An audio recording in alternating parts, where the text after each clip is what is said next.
ஓம் குருதேவா சரணம். இன்றைய பஞ்சாங்கம் 26 பிப்ரவரி 2026, விசுவாவசு வருடம் மாசி மாதம் 14ஆம் நாள் வியாழக்கிழமை. திதி தசமி.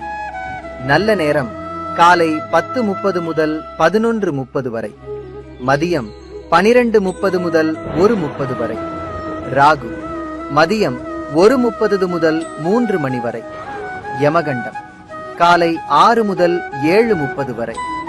நம்பிக்கையுடன் தொடங்கும் இந்த நாள் நிச்சயம் வெற்றிகரமாக அமையும்.